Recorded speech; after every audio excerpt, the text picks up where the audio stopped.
자, 수요일 전문성과 현장성이 살아있는 고품격 범죄 수사 토크를 하는 시간이죠. 아는 경찰 시간입니다.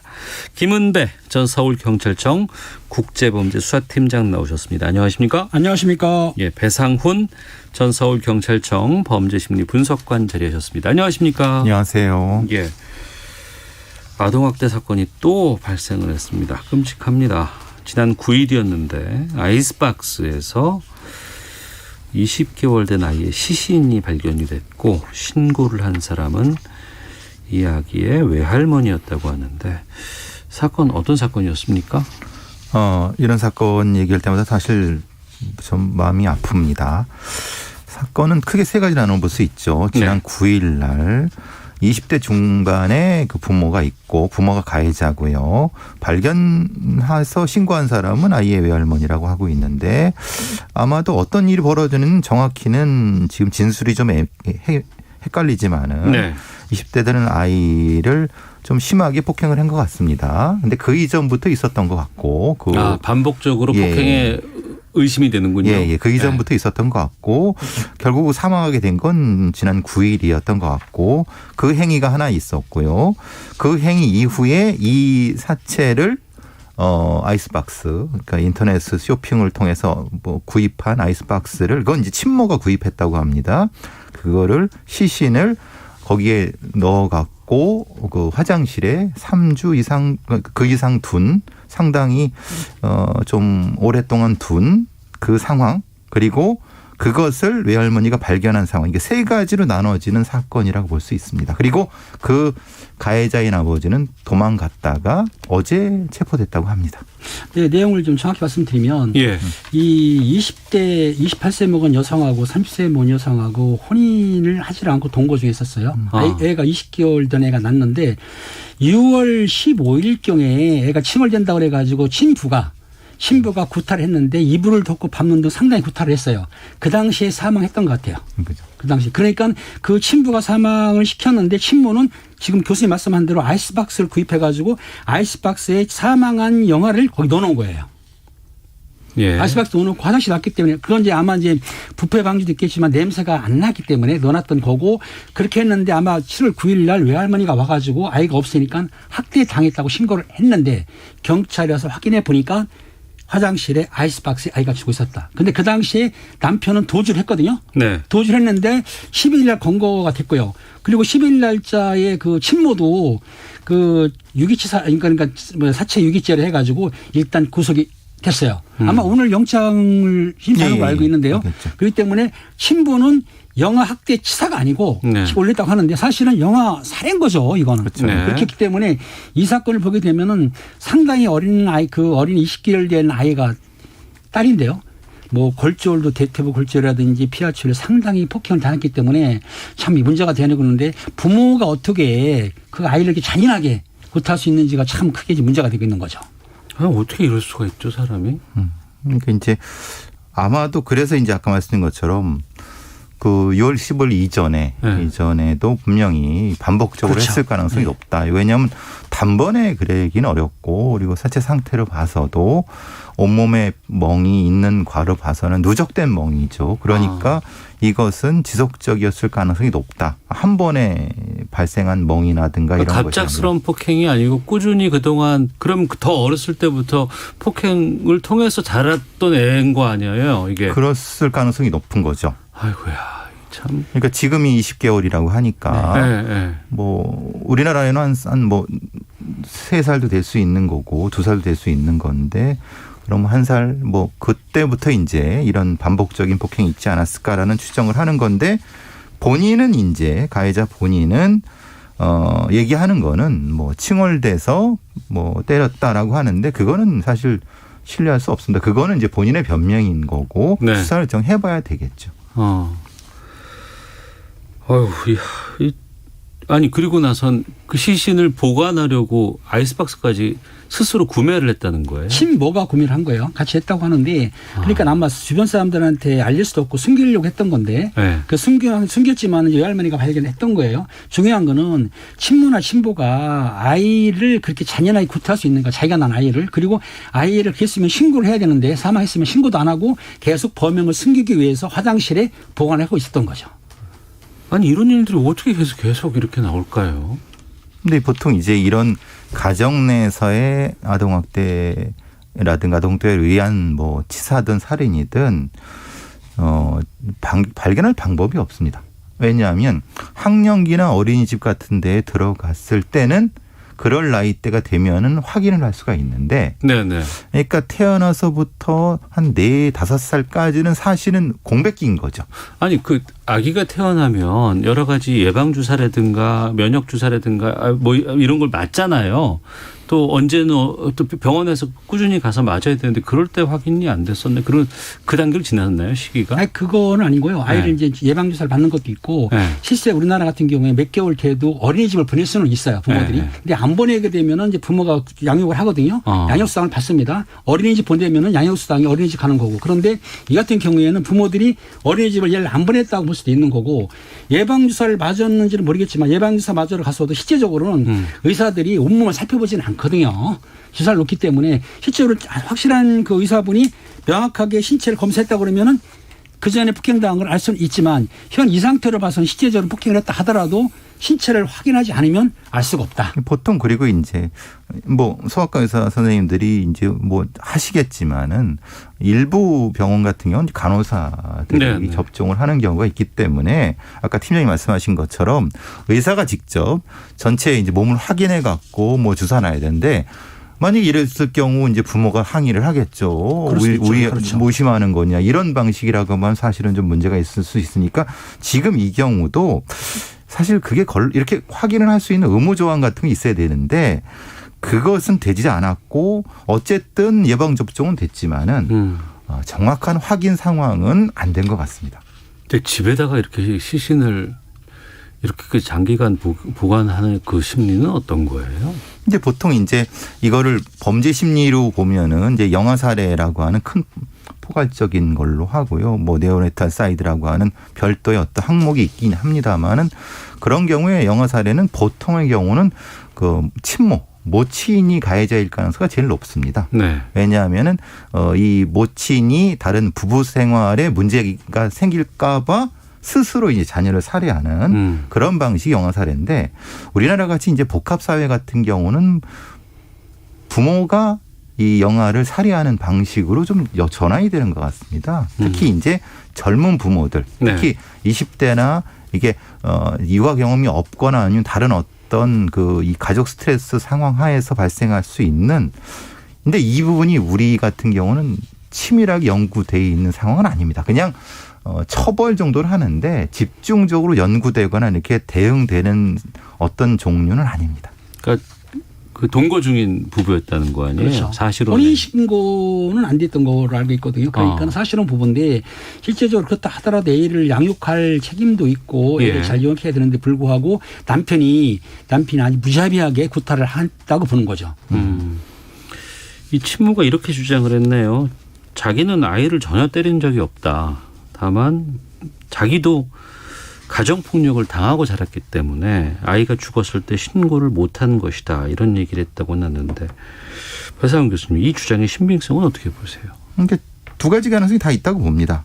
본인이 이 가정폭력을 당한 거는 당했을 수 있죠. 근데 본인이 당했다고 해서 본인도 한다는 건 말이 안 되는 거고, 네. 다만 본인의 변명을 하기 위해서 자기도 폭력 감성이 무딘 상태이기 때문에 아이가 이 정도 맞는 거에 대해서 본인도 감성이 떨어졌다라고 하는 변명을 하는 것 같습니다. 그러니까 그것이지 본인이 때리지 않았다는 것까지는 모르겠습니다. 왜냐하면은 이 때린다는 개념 자체가 좀 구분이 될 수 있습니다. 왜냐하면 좀 심하게 밀거나 이런 경우, 좀 압박하는 경우도 아이한테는 폭력이 되거든요. 네. 근데 이 친모는 그 부분을 구분을 못하는 상태라고 하면은 이 말은 신빙성을 가질 수가 없는 거죠. 부부가 지금 다 검거가 되어 있는 상황이죠? 네, 검거돼 있고 그 친모는 구속이 돼 있고요. 예. 그 남편은 이제 실질 심사 받을 거예요. 구속이 당연히 되겠지만 아까 지금 말씀하신 친모가 남편으로부터 구타를 당했다고 한다면 신고를 했어야 되는데 신고도 안 했고 또 그리고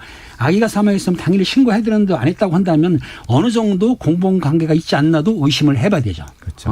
그러니까 이거는 뭐 어떻게 됐든 간에 둘은 공범이 맞습니다. 예, 예. 근데 어느 정도 누가 주도했는가는 이제 재판을 통해 밝혀지겠지만은 보통 이런 경우는 공범일 가능성은 뭐 그건 뭐 그거는 뭐 벗어날 수가 없죠. 아니 뭐 구체적인 행위라든가 범인을 잡는 건 뭐 당연히 해야 되는 일이지만 이런 상황이 왜 발생했을까? 혹시라도 이런 것들이 다른 가정에서도 아니면 다른 곳에서도 일어날 수 있지 않을까라는 것들을 좀 우리가 확인하고 그 패턴을 좀 알아야 예방이 좀 가능하지 않을까 싶은데요. 그렇죠. 아까 말씀드린 것처럼 주로 이제 이걸 확인할 수 있는 가장 건 소아과 의사 선생님이라든가 예. 소아과 간호사분들이라든가 예방접종 상계 그리고 주기적인 관찰을 할 수 있는 공적인 관찰을 할 수 있는 시스템이 돼야 되느냐. 근데 우리는 사실 그 부분은 사실 모호하죠. 왜냐하면 가정 내에서 벌어지는 일을 외부에서 뭔가 간섭을 한다고 느끼기 때문에 아까 제가 말씀드린 것처럼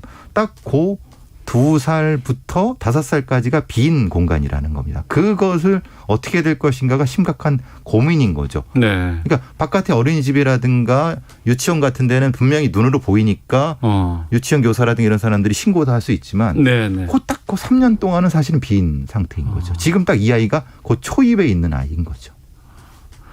청취자 2849님께서 인간이길 포기한 부모들입니다. 그 어린아이를 폭행해 살해하다니 참 마음이 아픕니다. 정영원님께서는 아기가 할 수 있는 유일한 의사표현이 울음뿐인데 그게 듣기 싫다고 폭행을 하면 그 아기는 안 맞으려면 어떻게 하라는 건가요? 라는 참 의견을 주셨는데. 근데 아까 그 말씀드린 그 아버지의 그건 변명일 수 있습니다. 그 아까 그 청취자분 말씀 맞는 거죠. 네. 그거는 울었다고 하는 거죠. 그건 변명일 수 있습니다. 네. 장수봉님 주기적인 영유아 점검 체계를 만들어 가야 합니다라는 의견도 주셨습니다. 아 이런 거 좀 안 다뤘으면 좋겠는데 하나 더 있어요. 이게 그 전에도 한번 좀 저희가 좀 짚어봤던 내용인데 영하의 추운 날씨에 어린 딸을 실외에 10시간 넘게 서 있게 한 엄마. 재판에서 실형 나왔네요.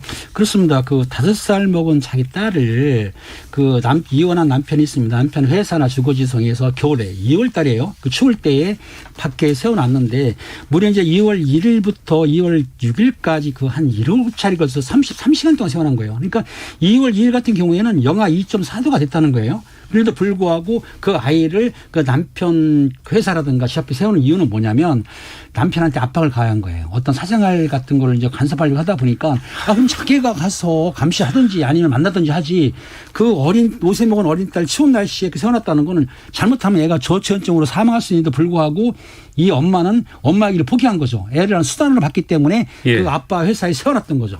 그러니까 보통 이런 경우가 자기 아이를 이제 소유물로 생각한 거죠. 네. 그러니까 자신의 유전자도 있지만은 남편의 유전자도 있다는 생각을 하고 남편을 괴롭힐 목적으로 그렇죠. 그 아이를 괴롭힌 겁니다.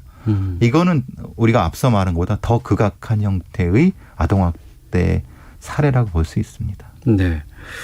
1년 6개월 징역 법정 구속됐는데 그럼 이 아이는 어떻게 되는 겁니까? 누가 키워요? 아이 같은 경우에는 이제 엄마가 범죄 수감이 되면은 네. 양육권은 이제 아빠한테 갈 수가 있기 때문에 네. 범죄 수감이라든가 병가 중환병은 가능하거든요. 그러니까 아빠한테 양육권을 가지만 그게 중요한 게 아니고 이 엄마가 수감 생활하고 나와서도 그때 또 양육권을 주장할 수도 있거든요. 그러면 어떻게 돼요?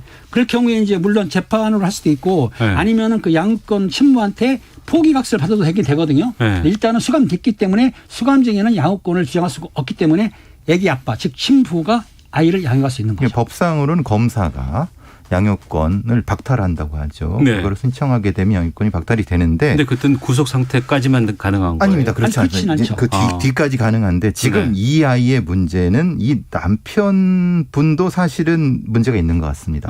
그러니까 이 경우는 엄마에 대한 양육권 박탈도 친권 박탈도 마찬가지지만 아버지도 마찬가지일 것 같습니다. 그래서 예. 제3의 위탁 가정이라든가 이런 쪽이 필요할 것 같습니다. 이 둘의 관계 속에서 이 아이가 희생된 상황이니까. 근데 법상으로 분명히 가능합니다. 그래서 이제 이게 나중에 얘기된 게 이제 아시다시피 구하라법이라든가 이런 게 된 것이 이 연결이 되는 거죠. 그리고 후견인 연결이 되는 게 바로 그런 조항입니다. 조성빈님께서 출산율 늘리려고 하기 전에 태어나는 아이들부터 지킬 수 있는 실질적인 방법에 대해서 국가가 고민해봐야 할 때라고 생각합니다. 어처구니 없이 잃는 우리 아이들이 너무나 많습니다. 아이를 기르는 입장에서 방송 내용들 참 듣기가 힘드네요 라는 의견들을 주셨습니다. 저희가 아동학대와 관련해서는 시사본부에서 계속 좀 살펴보기도 하고 의견도 좀 제시를 했는데 계속해서 이런 일들이 좀 반복되고 있고 걱정입니다. 또 하나 챙겨봐야 될 부분들이 좀 있어야 될 것 같습니다. 네, 아는 경찰 배상훈, 김은배 두 분과 함께 말씀 나누고 있습니다. 성추행 피해를 입은 고 이모 중사의 사망 사건에 대한 공군이었죠. 국방부 합동수사단의 중간 수사 결과가 지난 9일에 발표가 됐습니다. 이 내용 좀 짚어보겠습니다. 배상훈 교수님. 부실 수사, 사건 은폐 관련된 의혹 등 뭐 다 밝혀졌다고 보세요? 그러니까 지금 이게 가장 큰 문제가 이걸 설명하기도 좀 어려운 것은 원래의 가해자가 있습니다. 네. 근데 실제로는 원래 가해에 의한 것 플러스 그것을 은폐한 사람들 네. 고의적으로 근데 그 은폐한 사람들이 그 전투비행단 내에만 있느냐. 근데 그게 거기만 있는 것이 아니라 공군참모총장 그리고 공무참모총 이상 장관, 국무장관이 이게 흔히 말하는 허위보고를 했다는 그러면 여기에 형사적 처벌을 받아야 되거나 이런 사람이 수도 없이 늘어날 수 있는 건데 네. 지금 발표된 중간수사 결과로 봐서는 너무 부실하다. 이것이 지금의 중평이고요. 전체적으로 한번 보면은 물론 이거는 그 9일날 발표한 상황입니다. 수사 중인 22명의 1차 가해 피고 그다음에 그때 이제 협박과 면담 강요를 했던 준이, 상사 등등이 3명이 구속돼 있는 거고요. 네. 증거 인멸 있던 해당 부대 대대장.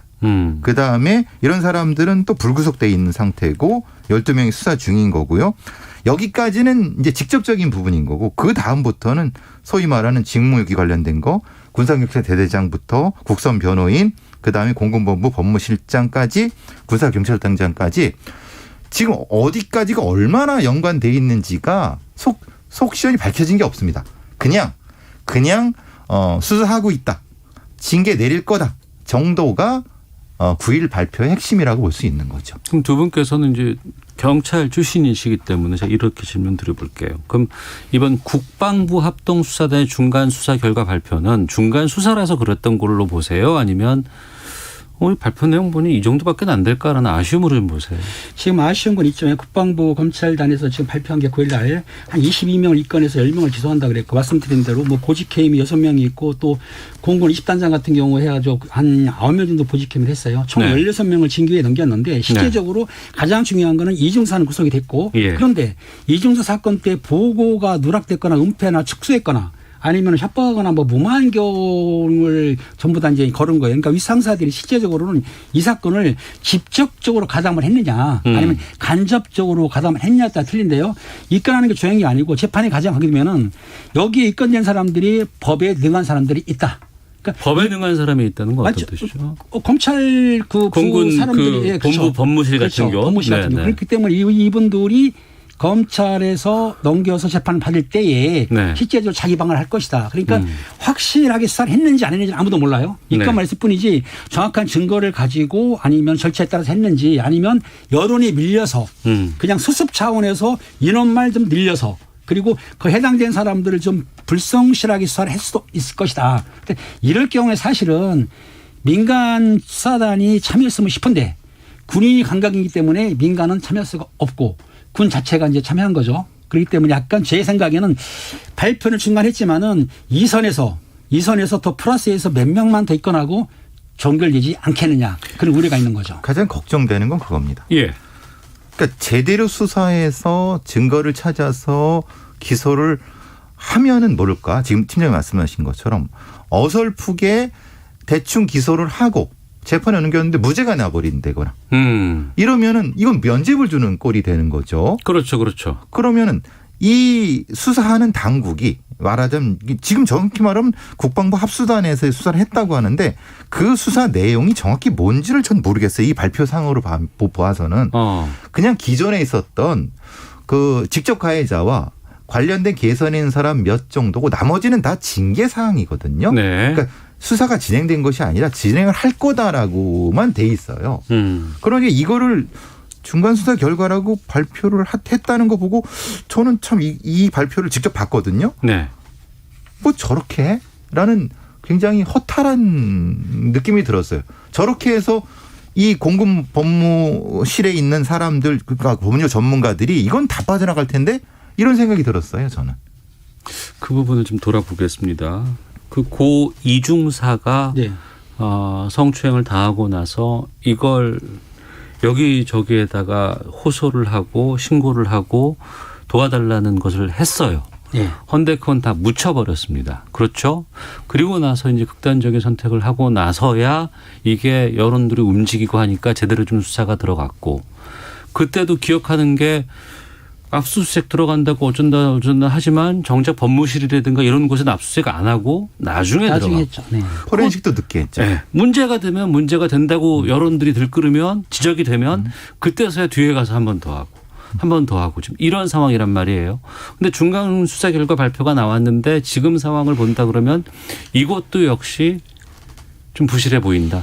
왜냐하면 명확한 증거를 가지고 기소를 할 수 있느냐에 대한 문제는 회의적이라는 겁니다. 예. 왜냐하면 압수수색도 2달 뒤에 포렌식도 2달 뒤에 직접적으로 진술도 2달 뒤에 조사도 2주 뒤에 그러면은 증거 다 인멸되고 다 훼손되고 네. 그러니까 진술만 가지고 실제로 재판에 붙어갖고 유죄를 받아낼 수 있냐. 그러면 그것을 네. 그렇게 하도록 한 군사경찰단 또는 공군부의 법무실에 관련된 사람들이 책임이 없다고 할 수 있느냐. 그럼 그거를 수사할 사람들은 누구냐. 그럼 여기 합수단이라고 하는 사람들인데 그 사람들도 믿을 수 있느냐. 지금 문제는 그거란 겁니다. 지금 이 수사를 주도했던 국방부 합수단도 신뢰할 수 있느냐. 네. 핵심은 그거라는 거죠. 지금 이렇게 보시면 됩니다. 군이라는 조직이 저도 군대 생활을 했지만은 상하 좌우로 가지 거미줄처럼 연결있지 않습니까? 그러다 보니까 서로 그렇죠. 그러니까 범행을 일으킨 거는 그 장중사가 맞아요. 범인을 했어요. 그 사람 처벌하는데 처벌했다. 그런데 우리는 거기에 공모한 건 아니다. 단지 보고를 늦장을 부렸고 일반에서 말하는 축소라든가 은폐했다고는 하지만 나는 보고를 좀 늦게 했을 뿐인데 그리고 여기 지금 입건된 사람들이 여러 사람 있지 않습니까? 상관들이 됐지만 그 사람들이 이 사건에 관여했다는 생각은 안 하는 거죠. 단지 내가 재수가 없어서 걸렸어. 이런 생각으로 하기 때문에 검찰단에서 아무리 열심히 한다 하더라도 실제적으로 알다시피 검찰단 위에도 상사들이 있지 않습니까? 요게. 그러다 보니까 그 단장들이라든가 그 위에 상사들이 어느 정도 수사를 허용할 것이냐가 문제인데 제가 보기에는 지금 이번에 이제 제가 아마 그 고 대령이라고 그래가지고 특임 검사예요. 특별 검사는 아닙니다. 특임 검사를 임명했다고 들었어요. 예. 특임 검사 같은 경우는 사실은 직접 지휘를 받지 않고 결과만 국방과장한테 보고하는 걸 알고 있는데 독립적으로 수사를 그렇죠. 다시 하고 그럼 상사들의 지시를 받지 않는 거죠. 예. 그러니까 그분이 역량만 있다고 한다면은 이 사건에 의해서 능력과 또 저 정의로움이 있다고 정의감만 있다고 한다면은 어느 정도 파헤칠 수 있는데 제가 보는 견해상 조직 군대 문화 특성상 한계가 있을 것이다. 저도 마찬가지로 봅니다. 그러면은 그 특임검사란 분이 어떤 수사관을 쓰겠습니까? 어떤 검사를 쓰겠습니까? 그 검사는 그 원스타, 소위 말하는 조사본부장 그리고 여기 전익수라는 그 원스타를 소환하는 일을 할 수 있겠습니까? 군대 조직상? 그 고 특임검사는 대령이에요, 대령. 그 말씀하신 전익수 실장은 공군부부 법무실장 법무실장이죠. 예. 소환을 못했어요. 겨우 9일 날 그것도 한참 뒤에 출석했어요. 그것도 출석했어요. 강제 수사도 아니에요. 네. 그러니까 우리나라에서 별을 건드린다는 건 이만큼 어렵습니다. 그런데 책임이 별들한테 있을 수 있다고 의심받는 상황에서 겨우 대령한테 특임검사 자리를 맞춰갖고 그럼 그 사람한테 어떤 수사관이라든가 어떤 그 권한은 문제가 아니라 실제적으로 뭘 할 수 있는지를 주지도 않은 상태에서 너 해와. 나한테만 보고해. 지금 이 상황이에요. 그러니까 저 팀장님 말씀하신 것처럼 말은 쉽죠. 그 대령 정도가 뭘 할 수 있겠습니까? 까놓고 얘기해서 우리가 솔직히 까놓고 얘기해서 우리가 원스타를 대령이 수사할 수 있습니까? 아주 까놓고 얘기하죠. 국방부 이거 장관이 들으셔도 모르겠지만은 말도 안 되는 소리입니다. 그거 말도 안 되는 소리를 지금 특임 검사를 해놓는 거예요. 그렇지만 일단은 그 법무실장 같은 경우에는 준장에 별 완수사라고 하는데 아마 그 본인은 공수처로 사건을 이첩을 원했다 그래요. 중장 이상은 공수처에서 수사할 수는 있습니다. 아, 공수처에서? 네, 공수처 가능해요. 네. 중장 이상하고 이제 검사들 할 수 있는데 그런데 이제 합수단에서 출석을 요청을 했습니다. 네. 뭐 22일, 24, 20일 3번 했는데 무시하고 교수님 말한 대로 9일 날 출석을 했어요. 그런데 이게 있습니다. 왜냐하면 아직까지 전 법무실장은 피의자로 입건한 게 아니기 때문에 참고인 자격으로 출석을 요구하게 되면 참고인은 출석을 안 해도 되거든요. 문제는 강제할 수가 없어요. 피해자면 우리가 체포영장 받아오지만 이러기 때문에 요청을 거부하다가 이번에 9일 날 출석했는데 조사를 이제 받았을 거예요. 물론 뭐 그 책임 문제라든지 부당 초동수사 때 부당이 좀 부실했다든지 이런 걸 조사를 할 건데 실제적으로 수사관들이 지금 말씀드린 장군을 조사하기가 그렇게 쉽지 제가 않은 100% 것이다. 장담하지만요. 아마 차나 마시고 나오셨을 겁니다. 아마. 수사관들이 별 못 건드립니다. 우리 다 아는 사실입니다. 물론 이제 백 교수님 말씀하신 건 충분히 제가 공감을 하고 물론 이제 독립적으로 수사를 하는 특임 검사라는 걸 임명을 한다고는 하지만 이 군이라는 특수성들, 계급이라는 이런 것에 대한 특수성들이 아주 진하게 있는 그 군대라는 곳에서 그걸 넘어설 수 있겠느냐라는 그 부분으로 그렇죠. 좀 생각이 듭니다. 어떻게 하는 게 나을까요? 그러니까 이거는 바깥에서 해야 됩니다. 바깥에서 해야 된다. 네, 이거는 안에서는 절대 될 수가 없습니다. 네. 그런데 교수님 알다시피 우리가 이제 그 일반 사회에서 군인들이 그 범죄를 저지르면 저희가 일단 군사경찰 이첩을 하거든요. 저희가 조사를 못 해요. 그러니까 법을 바꾸지 않는 한 실제적으로 합동참여 합동수사단에 거기에 일반 수사기관들 민간 수사기관이 같이 참여해서 하게 되면 좋겠지만 군 자체 내에서 허용하지 않을 것이다. 이렇게 하는 거죠. 허용하지 않으면 이 사건은 영원히 밝혀지지 못합니다. 그런데 이것이 한번 이런 상황이 논란이 되고 사람들에게 많은 분노를 자아냈던 사건인데 이 끝이 우리가 예상했던 것과 다르게 끝난다 그러면 또 반복될 거 아니겠습니까? 그러니까 우리가 일단은 이제 그 이번에 그 특임 검사로 임명된 고공공 대령은 제가 알기로는 여성으로서 최초의 법무관이 있었고 대령 해군에서 그 최초의 대령 진급자를 보고 있는데 아마 정의롭다고 말은 들었습니다. 그러면 본인이 주변의 상사들을 다 차단하고 정말 정의롭게 한다 그러면은 어느 정도는 밝혀지지 않을까 싶어요. 가장 큰 힘은 여론이겠네요. 그렇죠. 핵심은 그거죠. 네. 지금 대통령의 명령도 장관의 명령도 안 듣는 사람들입니다. 여론의 명령이 가장 크게 되겠죠. 알겠습니다. 계속 관심을 좀 가져야 되지 않을까 생각이 드네요. 아는 경찰 함께했습니다. 김은배 전 서울경찰청 국제범죄수사팀장, 배상훈 전 서울경찰청 범죄심리 분석관과 함께했습니다. 두 분 오늘 말씀 고맙습니다. 감사합니다.